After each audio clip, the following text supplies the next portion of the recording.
Salúdense las multitudes ahí.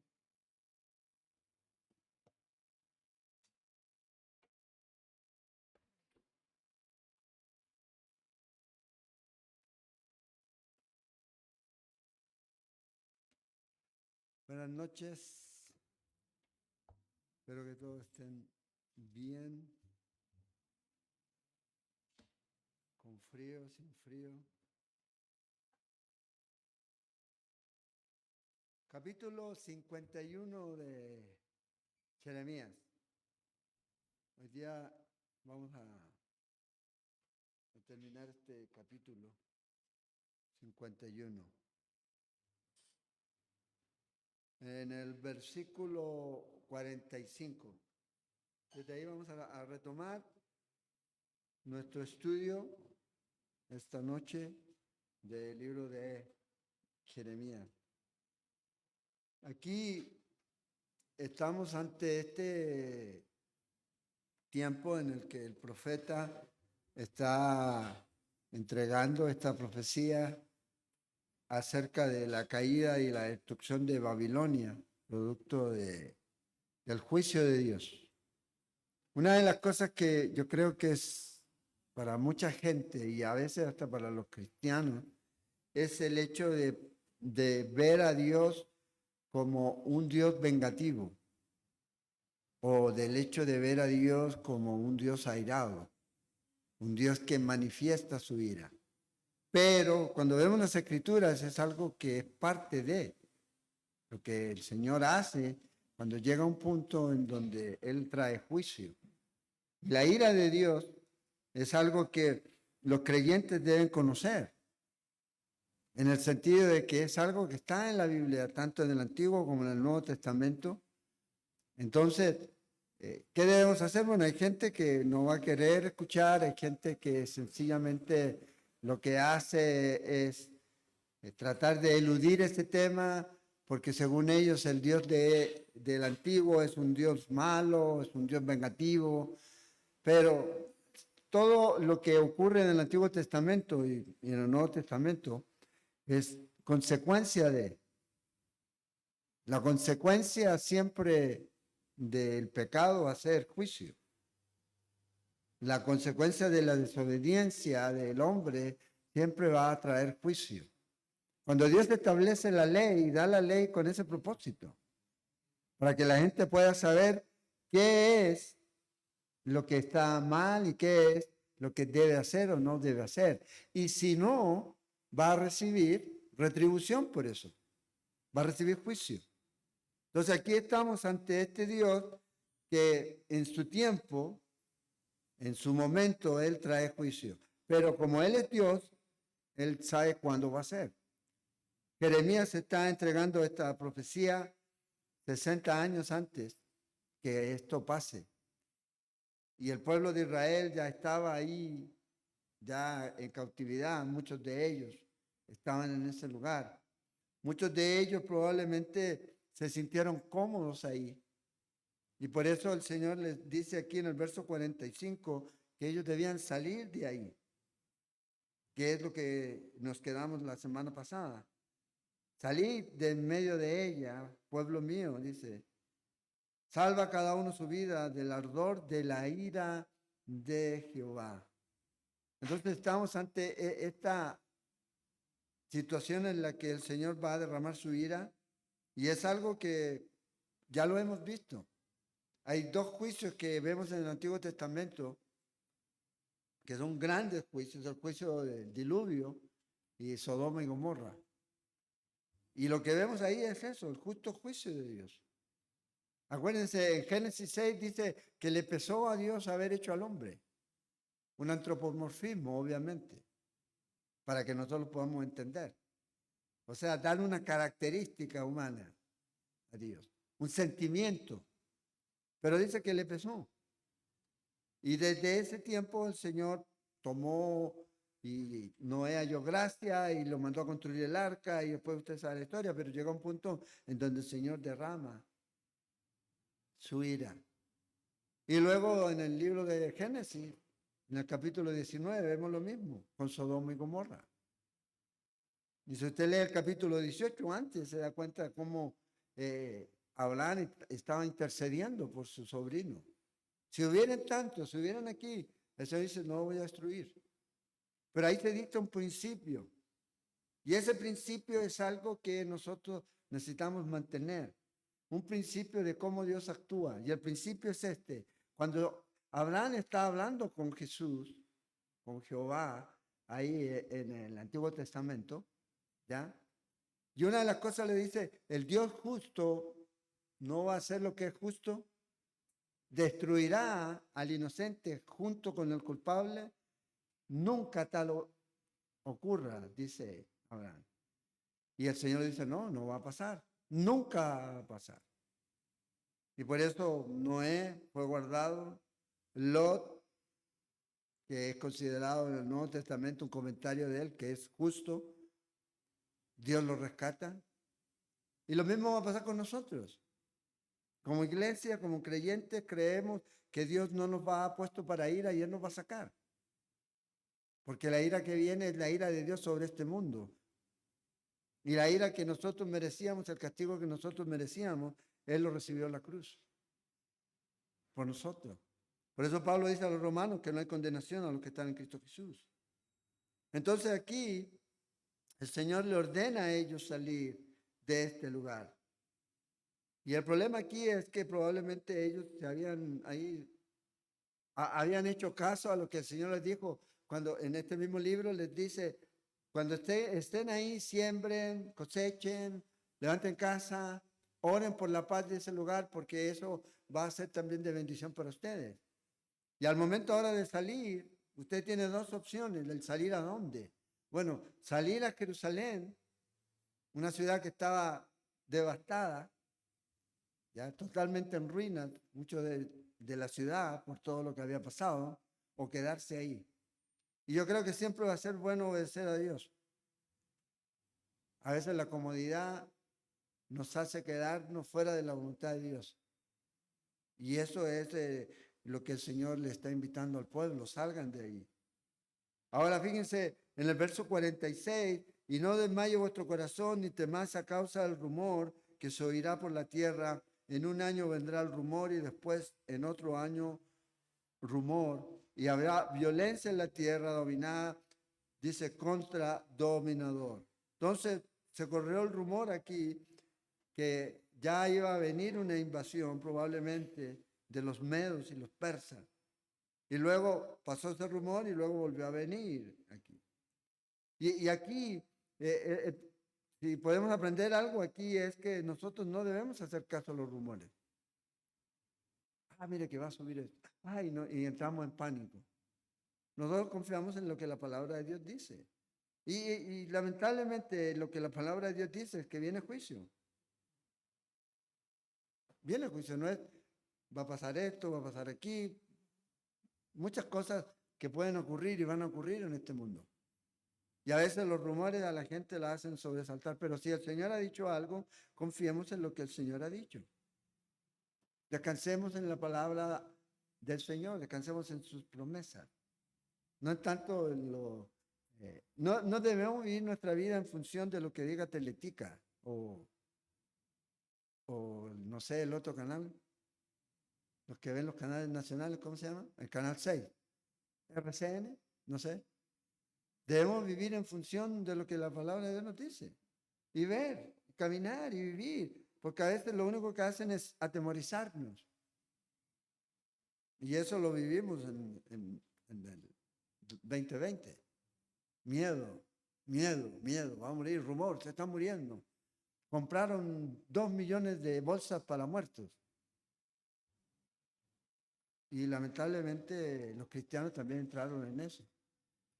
Ahora, de que puede ocurrir, pero al fin de todo podemos confiar en que el Señor tiene cuidado de nosotros. Y a pesar del pueblo de Israel, el Señor le dice a ellos lo que habían hecho, a pesar de eso el Señor los mueve. Por tanto, dice en el verso 47, he aquí vienen días en que yo destruiré los ídolos de Babilonia y toda su tierra será avergonzada y todos sus muertos caerán en medio de ella. Y aquí el Señor les dice, no escuchen los rumores y tampoco tengan temor de los ídolos de Babilonia. Porque recuerden, en esas culturas a veces cuando una nación dominaba a otra nación era porque supuestamente su Dios era más fuerte. Entonces, como Babilonia dominó a Israel, entonces muchos decían, bueno, si Dios no pudo cuidar su templo ni a su ciudad, ¿cómo va ahora a hacer esto? Y el Señor dice, no se preocupen. Él va a traer en su tiempo la venganza y esta tierra va a ser destruida. Nadie va a impedir lo que el Señor trae para ellos. El juicio de Dios. Entonces, los cielos y la tierra, dice el verso 48, y todo lo que está en ellos cantarán de gozo sobre Babilonia, porque del norte, y aquí es en referencia a los medos y a los persas, vendrán contra ella destruidores, dice Jehová. Fíjate, aquí dice, el cielo y la tierra van a cantar alabanza cuando Babilonia caiga. Ahora, como hemos visto, muchas de las profecías a veces tienen doble cumplimiento. Y la destrucción total de Babilonia no ha ocurrido. En el libro de Apocalipsis, en el capítulo 18, habla de eso.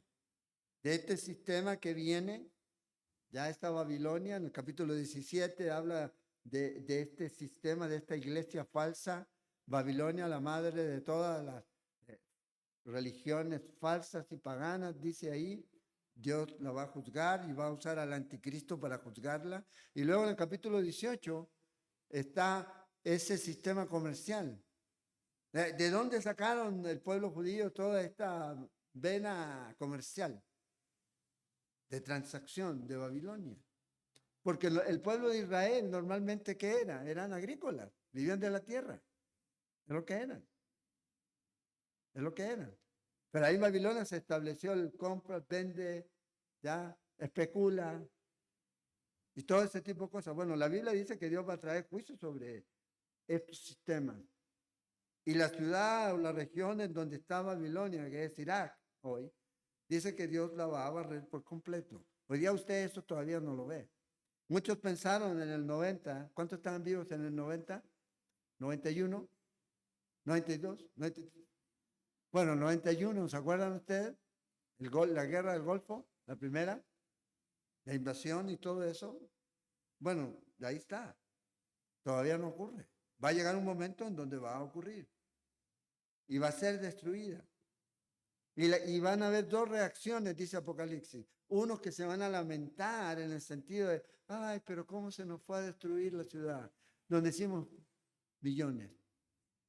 Y otros, como lo que dice ahí, alégrense el cielo, Dios se va a alegrar, los santos de Dios se van a arreglar. ¿Por qué? Porque dice ahí en Apocalipsis 18, Dios ha hecho justicia en ella. Entonces la justicia nunca debe de tomarse a la ligera. Dios hace justicia. Y a veces uno dice, ay, pobrecito, de justicia. Y a veces nosotros nos ponemos en eso, ay, qué pucha, no. Pero Dios es justo. Y como Dios es justo, le va a dar a cada cual lo que se merece. Y a esta nación, a este imperio y a este sistema, Dios lo va a destruir. La gran ciudad nunca más será hallada, dice Apocalipsis 18. Entonces aquí está la promesa del Señor. Va a ser destruida. ¿Cuál va a ser la actitud? Y a veces nosotros podemos tener una actitud con algunas cosas del mundo. Ay, mire, dejó de existir esto. Qué pena. A veces estamos como el mundo. A veces deberíamos alegrarnos por cosas que dejan de presentar en la televisión, o por cosas que dejan de hacer, o leyes que a veces promulgan. Deberíamos sentirnos más bien atacados cuando hay leyes que van en contra de la verdad de Dios, de la palabra de Dios. Y yo creo que como no podemos hacer algo, a lo mejor ya no podemos ir a protestar y hacer ese tipo de cosas, a lo mejor que normalmente algunos hacen, pero podemos confiar en que Dios es justo y le va a dar en su tiempo. desbarar en su tiempo a todos estos que han destruido, ¿ya?, al mundo, a todos ellos que están destruyendo la infancia, la inocencia de los niños. Dios les va a pagar lo que se merecen. Eso es. Entonces la gente hoy día, por ejemplo, si usted habla de pena de muerte, ¡oh, no, pena de muerte! Ustedes saben que aquí es donde se firmó ya ese tratado que se llama de Costa Rica, en donde los países de Latinoamérica abolean la pena de muerte. Pero vea cómo están los países ahorita. Y no hay. Y prefieren estas personas dar el voto y permitir una muerte de un inocente en un aborto. Por ejemplo, cuando una mujer es violada y queda embarazada, ¿ya?, ¿quién es el que lleva el peor castigo? El inocente. En esos lugares en donde el aborto es permitido, lo matan al inocente. El otro que cometió la violación, usted ni se le ocurra decir que merece pena de muerte, porque eso es retrógrado, eso es barbarie. Pero sí podemos matar a este inocente. Esa es la moralidad del mundo hoy. Esa es la moralidad del mundo. Ahora, bíblicamente no hay argumentos para decir que Dios abolió la pena de muerte. No hay. Y el cristiano no debe, es que ¿cómo? La paga del pecado es la muerte. Y el que mata a un inocente va a pagar. Y eso lo hace la justicia, o debiera hacerlo la justicia. No estoy diciendo que la gente tiene que tomar su justicia en sus propias manos. Entonces, el justo juicio de Dios va a caer. Va a caer sobre esta gente. Y nosotros tenemos la oportunidad de llevar el mensaje para que la gente pueda venir a Cristo y pueda ser salva. Pero no podemos salvarlos. No podemos. Entonces dice, verso 49, por los muertos de Israel caerá Babilonia, como por Babilonia cayeron los muertos de toda la tierra. O sea, otra vez va a cosechar lo que sembró. Toda la gente que mató Babilonia, el imperio babilónico, con Nabucodonosor y todo eso, no solo en Israel, sino en todas las naciones, todos los muertos de la tierra, todos los que ellos conquistaron y mataron, bueno, va a venir entonces ya el juicio sobre ellos aquí.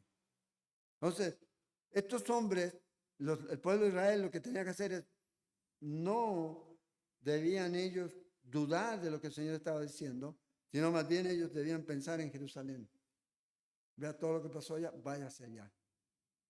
Ahora, a veces en nuestra mente el pensar en ir a un lugar inhóspito, peligroso, ¿ya? Y estoy hablando de cuando Dios te guía a ir. Porque es muy diferente ir por las tuyas. ¿Ya? Pero si Dios te manda a ir a la China, o si Dios te manda a ir a, qué sé yo, a Flamingo, ¿ya?, o a donde sea, a Guanacaste, a lo que sea donde vaya. Si Dios te manda ahí, bueno, Él se va a encargar de ti. Y si el hombre está yendo en obediencia a Dios, sepa el hombre que Dios se va a encargar de su familia. Pero si el hombre no obedece, bueno, van a sufrir. Porque no hay nada peor que no estar en la voluntad de Dios. Y la voluntad de Dios para ellos era regresar a ese lugar. A ese lugar. A ese lugar que Dios les dio a ellos. Porque la tierra de Israel es la tierra de Israel. Después ya en el 135 después de Cristo le cambiaron nombre, los romanos. Le pusieron Palestina. Pero eso no existe. Nunca había existido. Y si usted pregunta quiénes son los palestinos, bueno, es la mezcla, jordanos, egipcios, sirios, árabes, de todos lugares. Pero no hay una línea. En cambio, usted va a Israel y usted, ¿de dónde es? Soy Israel, israelí, mi sangre es israelita, descendiente de alguna familia, de alguna tribu. Entonces, el Señor le dice a ellos, no duden, váyanse. Fíjate, dice en el verso 50, los que escapasteis de la espada, andad, no os detengáis, acordaos por muchos días de Jehová y acordaos de Jerusalén. O sea, recuerden el lugar donde Dios les dio esa tierra. Recuerden ese lugar. Eso es lo que el Señor les está diciendo a ellos. Recuerden, vayan ahí. Y si ustedes se fijan en el Antiguo Testamento, cuando Abraham, Isaac y Jacob, todos ellos estaban ahí recorriendo la tierra, que no tenían un lugar fijo, normalmente siempre volvían al primer lugar donde Dios se les había aparecido. Siempre. Y nada, por allá, y volvió a Betel. Y ahí es donde volvían. Yo creo que ese es el lugar donde siempre debemos estar. Ese es el lugar en donde está Dios, donde Él nos guía a estar, el lugar que Dios nos ha dado. Ahora vean lo que dicen los judíos aquí, verso 51, pueblo de Israel. Estamos avergonzados porque oímos la afrenta, la confusión cubrió nuestros rostros, porque vinieron extranjeros contra los santuarios de la casa de Jehová. Entonces todos estos exiliados que estaban ahí se sentían humillados ante el mundo. ¿Por qué razón? Porque los babilónicos vinieron y atacaron el templo de Jerusalén, destruyeron todo eso. Y la pregunta obviamente sale. ¿Cuál? Bueno, si Dios es Dios, ¿por qué no nos protegió? Pero hay una razón. Lo que pasó es consecuencia de su desobediencia. Aquí estamos en un punto en donde esta carta van a recibir, ellos ya van a estar en cautiverio, pero estuvieron 40 años antes escuchando a Jeremías. 40 años. Dios estuvo hablándoles a ellos que tenían que volverse. Como dice en Crónica, si mi pueblo se volviere, se arrepintiere de sus pecados, ¿qué dice el Señor? ¿Los voy a destruir? No, los voy a perdonar.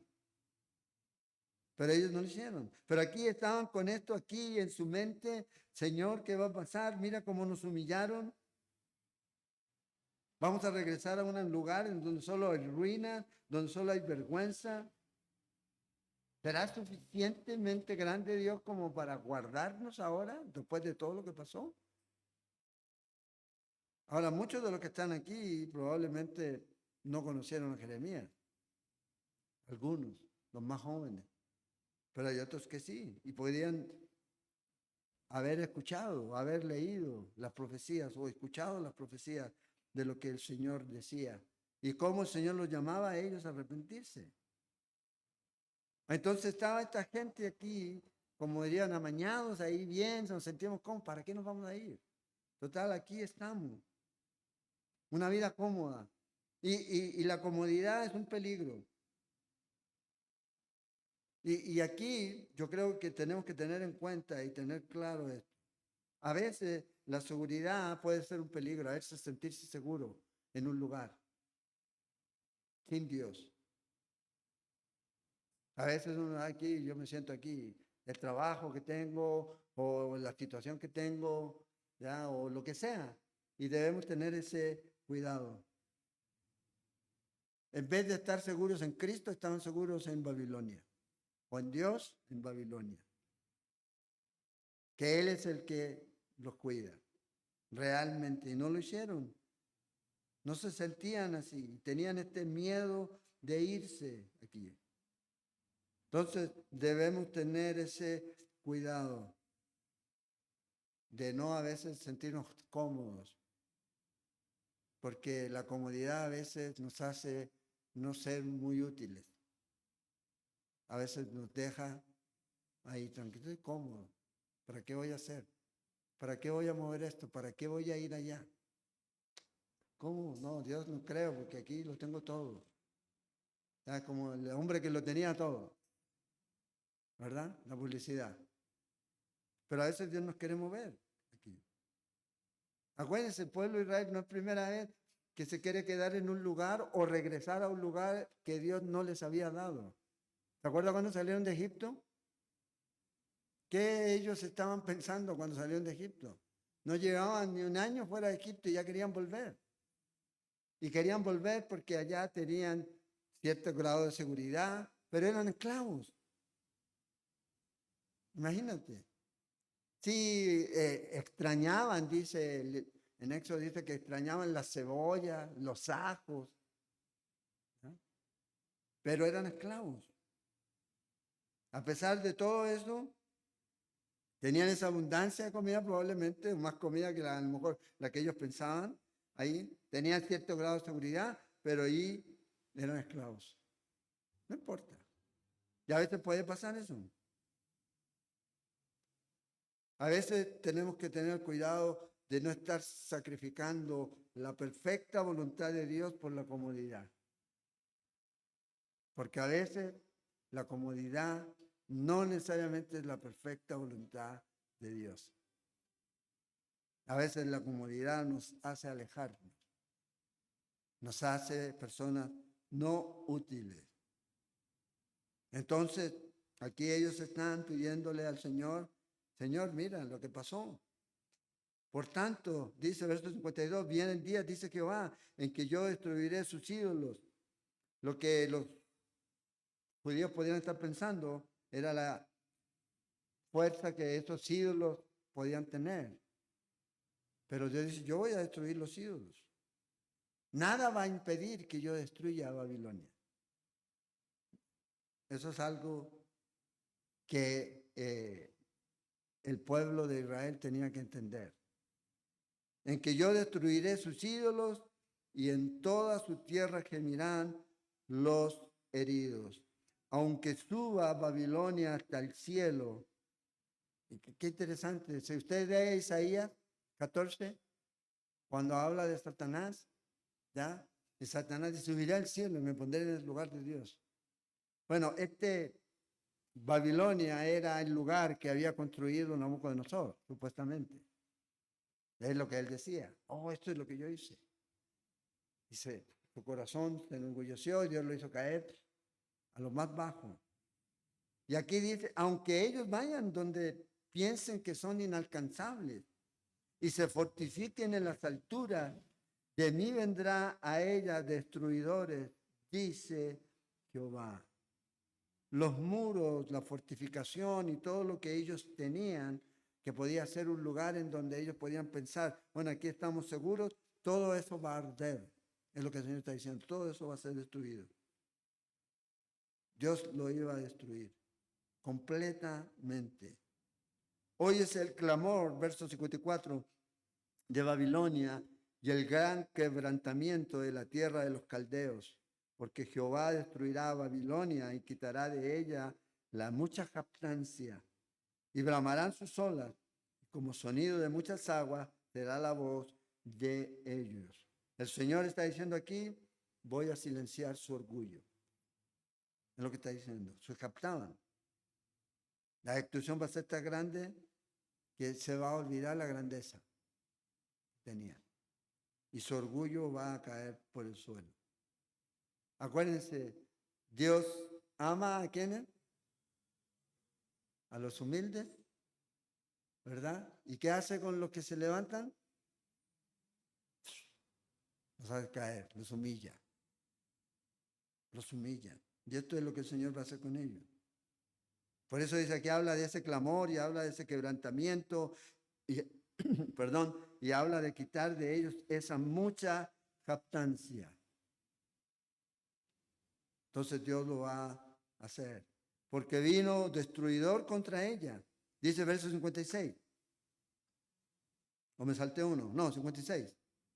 Contra Babilonia y sus valientes fueron apresados. El arco de ellos fue quebrado porque Jehová, Dios de retribuciones, dará paga. El principio se va a cumplir. Dios va a equilibrar las cosas y va a decir, aquí está el pago para esta gente. Y aquí otra vez, en Daniel capítulo 5, es donde ellos estaban en su fiesta. Perdón, ¿me traen un vasito con agua? Me emocioné. No. Un vasito con agua, por favor. En Babilonia, ellos estaban en esa fiesta, en Daniel capítulo 5. Y ahí es donde aparece la mano. Gracias. Perdón. empecé a sentar a ellos que apretar el vaso. Ahora, cuando el Señor escribe esa condena, es donde ellos estaban, vino, tomando, embriagándose, estaban tomando las copas, ¿se acuerdan? Del templo. Ahí es donde ellos estaban. Y aquí el Señor dice que todo esto va a ser para destrucción, porque Jehová Dios da retribución y dará la paga a todas estas personas aquí. Todos los que están aquí y que permanecieran en Babilonia iban a sufrir el destino de esta ciudad. Por eso el Señor los invita a ellos a salir. Y el pago que el Señor les va a dar es lo que el hombre siembra. Muchas decisiones que las personas toman en su vida tienen consecuencias. El problema es que hoy día siempre la consecuencia o se trata de justificar. Es que la sociedad, es que mi familia, es que aquí, es que allá. No, yo tomo decisiones.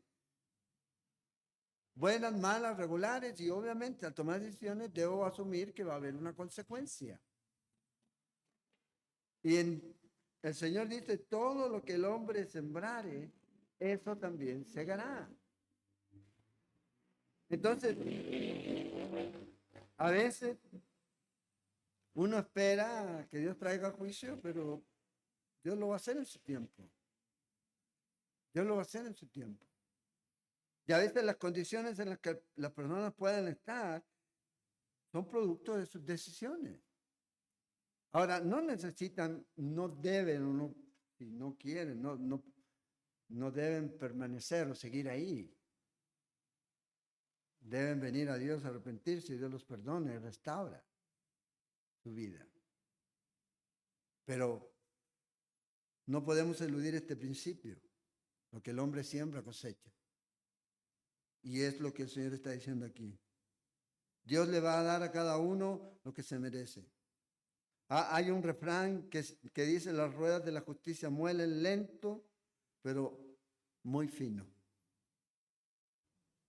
Y Dios es así, muy fino. No va a pasar nada sin que Dios no lo juzgue. Y Babilonia sembró y va a cosechar. Sembró amargura, va a cosechar amargura. Dolor, va a cosechar dolor. Derramó sangre, su sangre va a ser derramada. Eso es lo que va a ocurrir aquí. Entonces, Dios siempre trae retribución y dará su merecido. Ahora, nosotros como cristianos, Dios no nos va a dejar, si somos cristianos, salirlos con la nuestra cuando pecamos. Porque nos ama. Y nos va a dar disciplina. Nos va a dar disciplina. A veces la gente, nadie me vio. No, Dios te vio. Y a veces Dios te deja correr, puede ser. Pero aprieta. No para destruirnos, ¿ya? Sino para que miremos arriba y nos demos cuenta que nada de lo que nosotros hacemos escapa a la vista de Dios. Y como Él nos ama y como somos sus hijos, Él nos disciplina. Preocúpese si usted está en pecado, practicando el pecado y no ha recibido disciplina de Dios. Porque Dios nos disciplina a los que no son sus hijos. Es como cualquier padre. Usted no puede ir a la casa del vecino a disciplinar al hijo del vecino. ¿Qué le va a decir el vecino? ¿Y usted quién es? Tome, pum. Bueno, ya eso habría hecho yo, pero es lo mismo. A sus hijos disciplina. Ahora fíjense en el verso 57, y embriagaré a sus príncipes y a sus sabios y a sus capitanes, a sus nobles y a sus fuertes, ebrios. Cuando llegó el juicio, en esa condición estaban. Recuerden, Daniel, capítulo 5, así estaban. Y dormirán el sueño eterno. Y aquí es una metáfora, obviamente, un eufemismo que habla de la muerte física. O sea, iban a morir. Y no despertarán, dice el rey, cuyo nombre es Jehová de los ejércitos. Y me gusta esto porque aquí describe claramente quién es el rey. Dice Jehová. Entonces, cuando usted va al Nuevo Testamento, ¿Quién viene montado en un burrito? He ahí el rey. ¿Quién es? Jesús. ¿Y quién es Jesús? Es Jehová. La segunda persona de la Trinidad. Claro, para la gente, ay, no, es que hay un solo Jehová. No, lea Génesis 19:24. Y se da cuenta que no hay un solo Jehová en la Biblia. Pero no quiere decir que uno es mayor o menor, no. El Padre, el Hijo y el Espíritu Santo. Y estos tres son el único Dios. Y aquí describe al Señor, podríamos decir, nuestro Señor Jesús, como este rey, cuyo nombre es Jehová de los ejércitos. Es el que pelea por su pueblo. Entonces, un juicio terrible y un juicio que ellos no podían eludir. 60 años antes de que ocurriera. 60 años antes. Isaías en el capítulo 45 nos dice y nos da el nombre del que iba a venir más de 100 años antes. Habla de Ciro, mi siervo, y después Ciro, mi pastor. Entonces, esta es la profecía. Y si el Señor puede y pudo predecir esto, y si aún hay más profecía en la Biblia por cumplirse, debemos tener la seguridad de que se va a cumplir. No tratemos a veces de buscar o hacerle un doble al asunto, sino tal cual está aquí. Entonces, inevitable es el juicio de Dios. Inevitable es el juicio de Dios para este mundo. Nada va a quitar el juicio que viene a este mundo. Nada.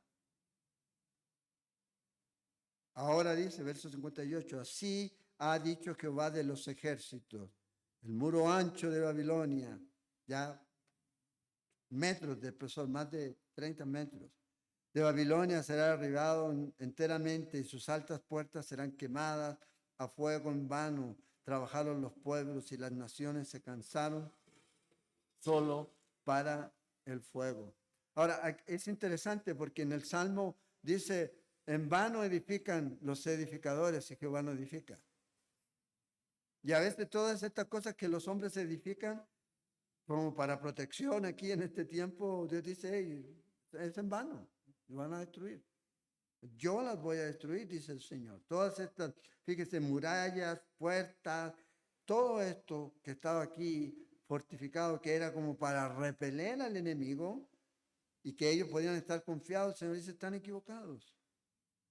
Todas estas puertas, todas estas murallas, lo que van a hacer es combustible para el juicio. Cuando lleguen los invasores, van a prender esas puertas y van a quemar todo eso.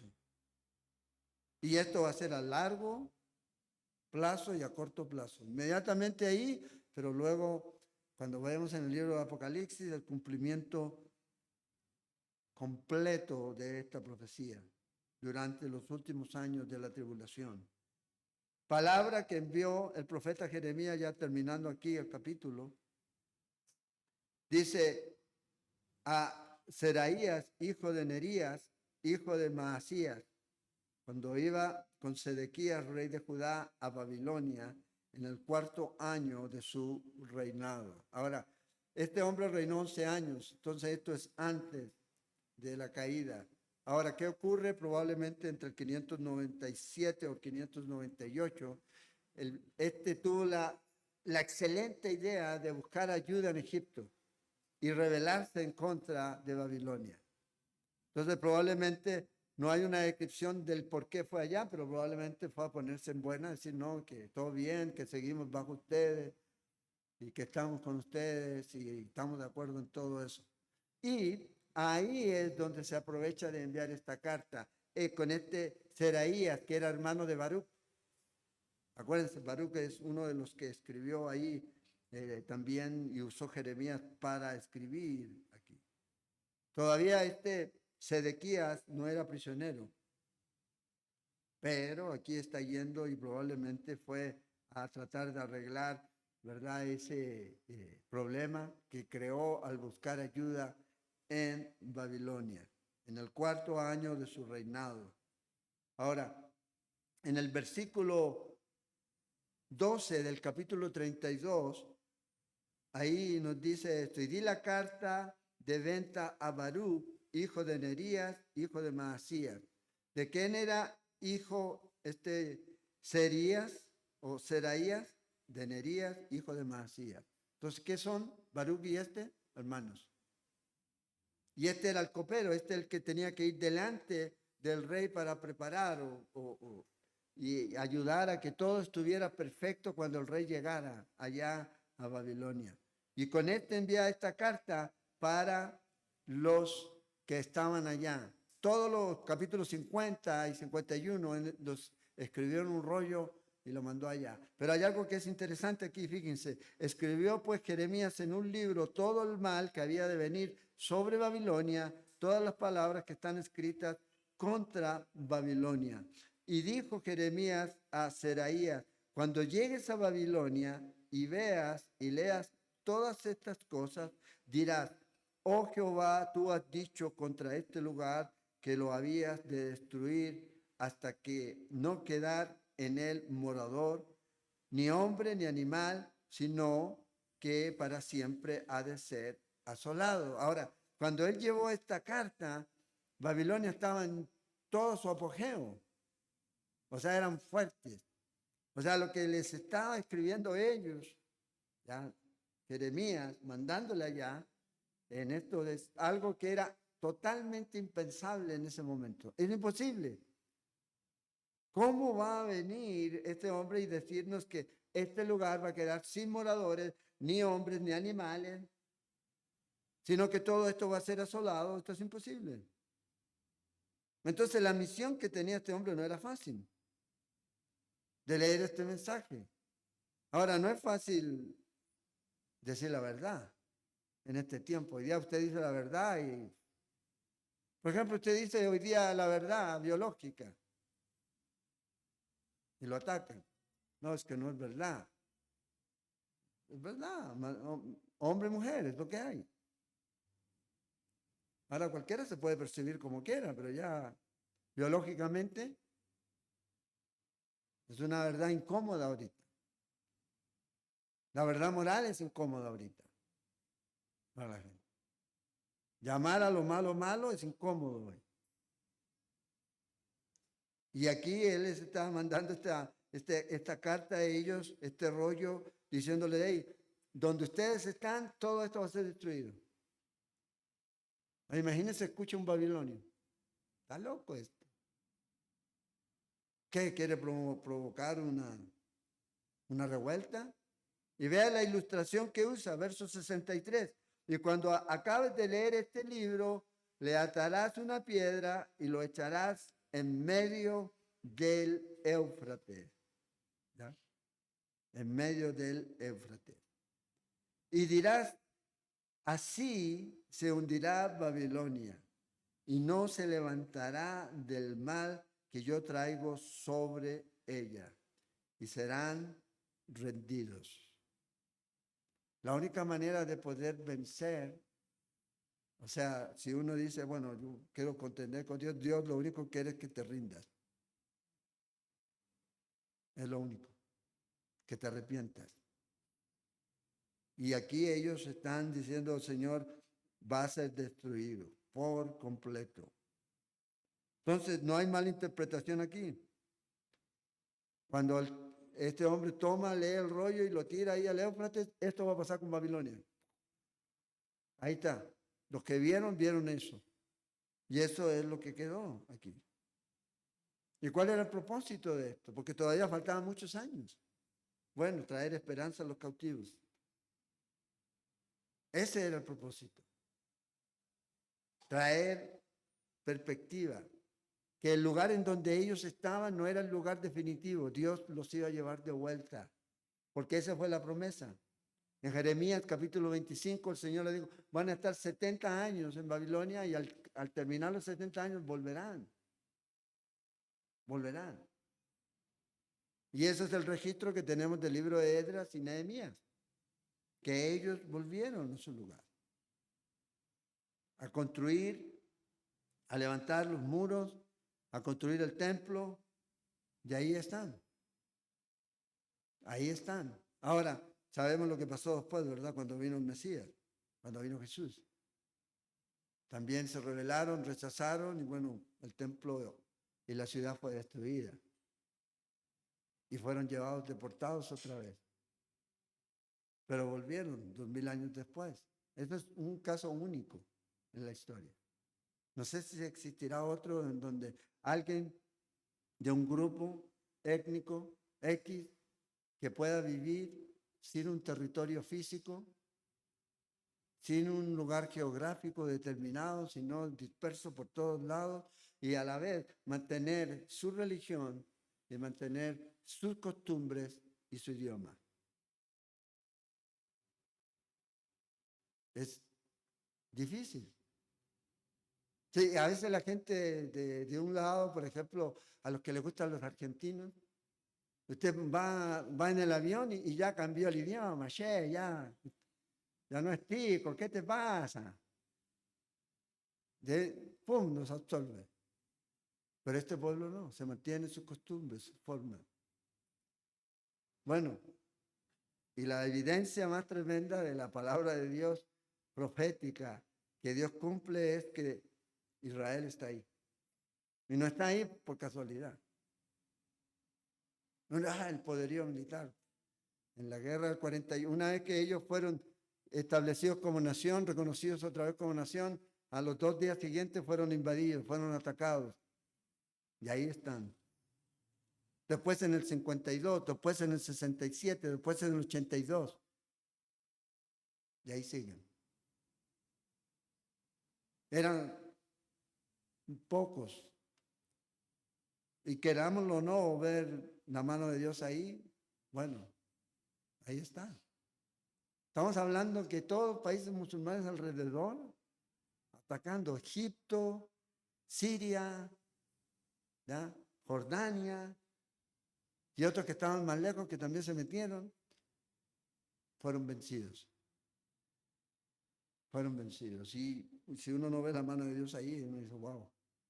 Ahora uno dice, bueno, tienen todo el armamento y todo lo demás, pero estamos hablando de que son 1.100 millones de musulmanes. Países grandísimos. Estamos hablando de un país que es más chico que Costa Rica, con 13 millones de habitantes, más o menos, y otro tanto viviendo fuera, pero ahí están. Entonces, cualquiera que se levante contra Israel, Dios lo va a juzgar. Porque el meterse con Israel, dice Zacarías, es meterse con la niña de sus ojos. Ay, pero los israelitas son tan malos. Y usted escucha, bla, bla, bla, bla, genocidio, genocidio. ¿Cuál genocidio? En Uganda están haciendo genocidio, en Ghana están haciendo genocidio. Ahí están matando a los cristianos. Pero como no son los israelitas que están matando a los cristianos, sino que son los musulmanes matando a los cristianos, entonces eso no es noticia. Y usted no lo va a ver en Teletica Canal 7, le dice la hora. No, no le va a decir eso. Entonces, Dios tiene un propósito. Fíjese, termina aquí este libro, porque aquí termina. Lo otro es como un agregado que vamos a ver la próxima semana. Hasta aquí son las palabras de Jeremías. Aquí terminan. ¿Se cumplió lo que dijo Jeremías? Se cumplió. Completamente, no todo. Lo que falte por cumplirse, en donde este lugar va a ser barrido por completo, va a ocurrir. Sí, va a ocurrir. Y durante el tiempo de la tribulación. Ahora, ¿Dios va a destruir aquí? Claro, Dios lo va a destruir. Dios trae juicio. Ahora la pregunta es, ¿por qué no lo ha hecho? Bueno, ¿qué dice el apóstol Pedro? En 2 de Pedro, en el capítulo 3, el verso 9. Dios no quiere que ninguno perezca, sino que todos vengan al arrepentimiento. Entonces, en su gracia, en su misericordia, Dios sigue esperando. Pero como dijimos, todo tiene un límite. Ahora, no podemos decir que Dios no es justo. Vamos a terminar leyendo en el libro de Romanos. En Romanos vemos la justicia de Dios. vemos cómo Dios trata con aquellos que se rebelan en contra de Él.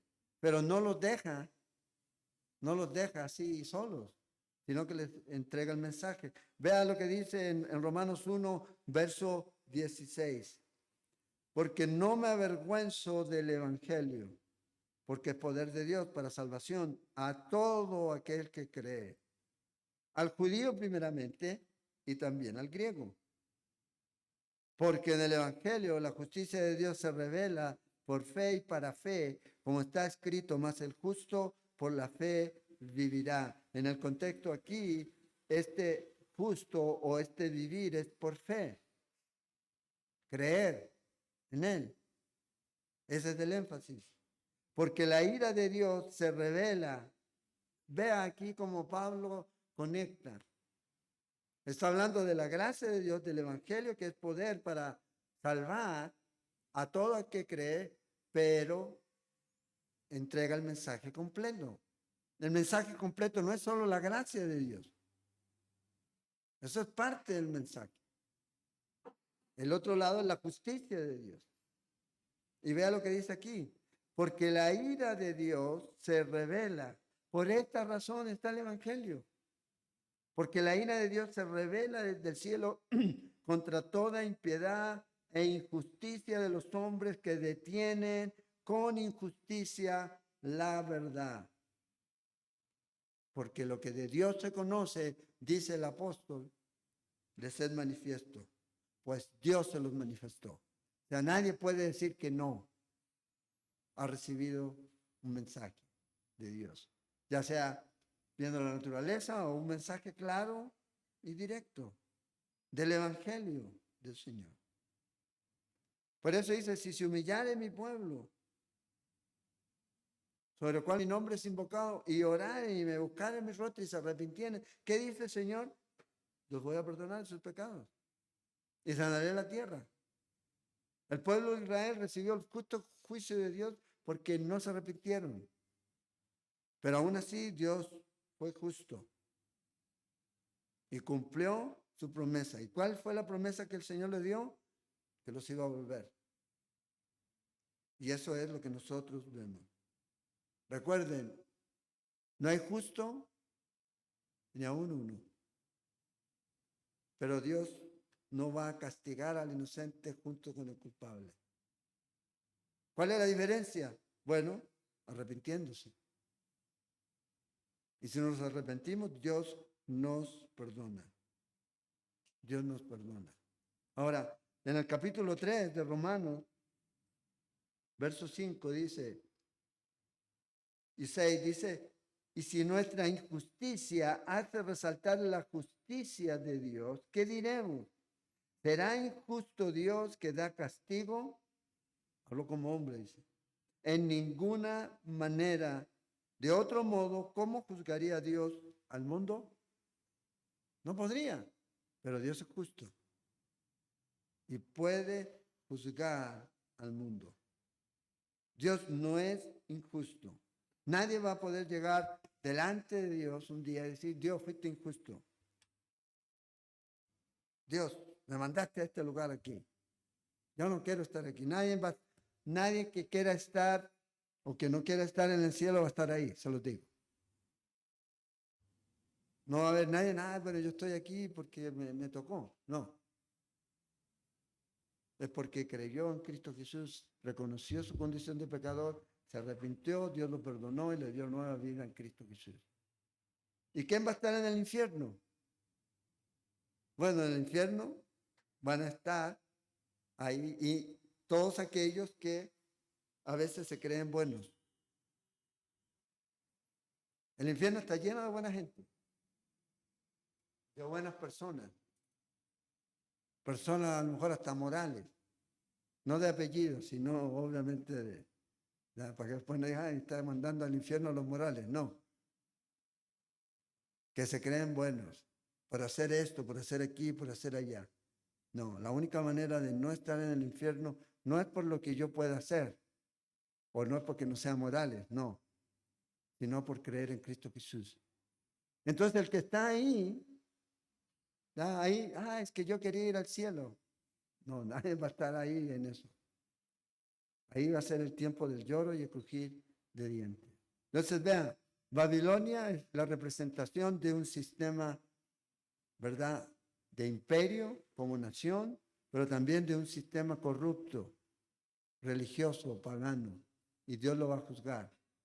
Todavía usted ve esa semilla de ese sistema en algún grupo religioso, en donde están ciertas prácticas que nacen ahí en Babilonia.